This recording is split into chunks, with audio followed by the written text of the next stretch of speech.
Nigeria obviously understands that there's an ongoing xenophobic attack launched by South Africans against our people and other foreigners. According to the report, properties, including cars belonging to Nigerians, are being set on fire. Nigeria's Foreign Affairs Minister Geoffrey Onyeama has reacted, saying enough is enough. He says we'll take a definitive measure.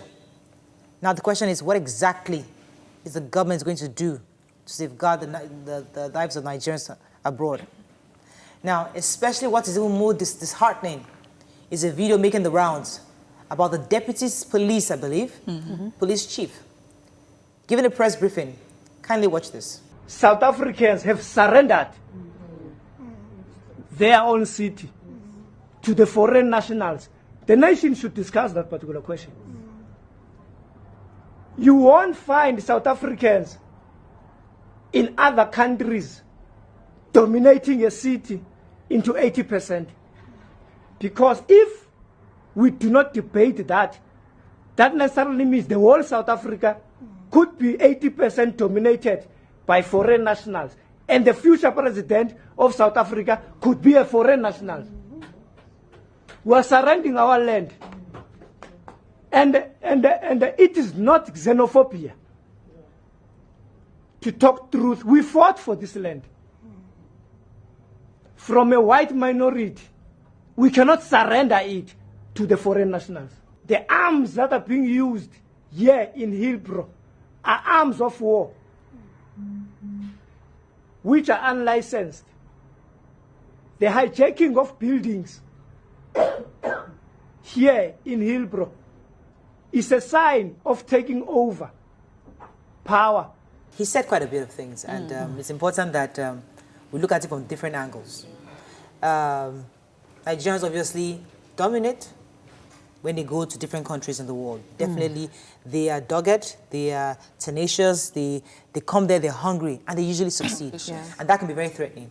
But to push the locals to the point of killing, maiming, burning down shops, and their law enforcement seem to be in support, that in itself shows a bit of concern. So I've been asking myself why it seems like the security officials in the land are not doing anything about this.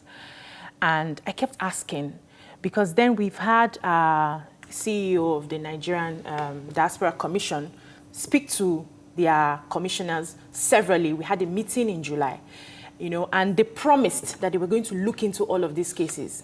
But then more things are happening, more killings are happening, more lootings are happening, and nothing is being done on their end. So I've been asking myself till I saw this video, and that is my answer. They are tired of us. They do not want Nigerians to dominate in their place, and I will not blame them, because the truth is, they are a sovereign nation as well. Yeah. You have a right to say, we don't want these people. They are taking our jobs, they are taking our women, they are taking our land. We don't want these people. You have that right. But you don't have to kill in order to achieve that. So what I expect is for them to come to like a round table. We are no longer going to allow you people into our nation. Those ones who are there illegally, we are shipping you out. Those ones who are schooling, once you're done, you go back to your country. There are several ways we can actually talk about this. Not violence, yes. Yeah. Well, they have mentioned some things that they think we do. And also, to be fair, they are not talking of only Nigerians. They are talking about other African nations. I think they were talking about Zimbabweans as well. So African nationals coming to their country and, succeeding. As Obiajelu said, there are different ways to handle it if you do not want people in your country. But then you need to also understand that this will be reciprocated. South Africa has businesses. So people are watching us here from DSTV, on DSTV. Your MTN, MTN is one of the most, has one of like the most, no, see, it's very annoying. Because, okay, I understand that maybe when the person that just spoke, maybe he does not have enough exposure Because I don't know. Yes, Obviously, because I do not see how he will he's stand not and even represent his qualified. country and speak the way that he's speaking. No. With the amount of businesses that they have, the number of people in different parts of Nigeria that they have here, you come and say you do not want people in your country, they have no right to dominate, and yet you're dominating economically in other people's countries. Right. The fight for your country that you're talking about, people, Nigerian soldiers were led there, diplomatically went there to fight on your behalf. How do you talk like this? How do you be the one that is represented? I can understand the man on the street, but I don't understand the one representing the government talking that way. Before I respond to this. So thank you, Miriam, for bringing the points out there. South Africa got their independence in the 90s. Some people fought for that. Some people housed the Mandelas, the Thabo Mbekis, all of them here, they schooled here. Yeah. Some people made it accommodating enough for them to stay.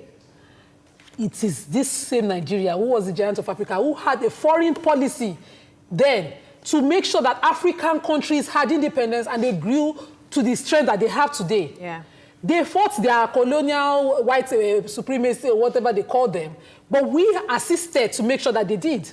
Now, Mr. Minister for Deputy Minister, what was it called? Police Minister, was talking about how it's a risk that in Nigeria might become president, or that Nigerians are investing and taking 80%, foreigners are becoming 80% of taking 80% of a particular city in South Africa. Yeah. Sir, there are ways to curb it.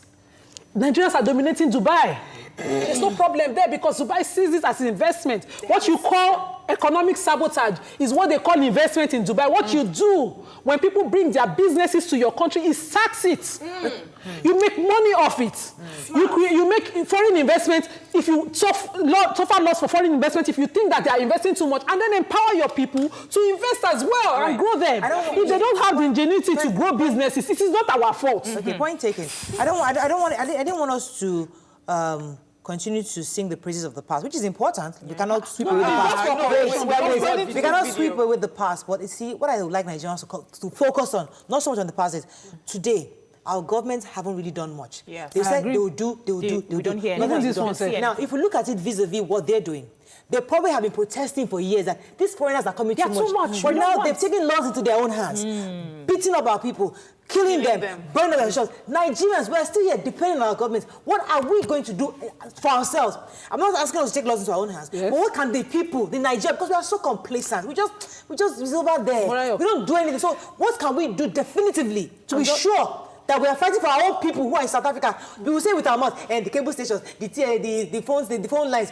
We are saying with mouth. We're just this close to saying we should reciprocate. We can't reciprocate. We're just this close. So it's because we don't want to be seen on national TV calling for a reciprocation. Is why we will just say, I would particularly say to the South African government, they should be careful and ashamed and embarrassed at the vices that they've encouraged their people to do.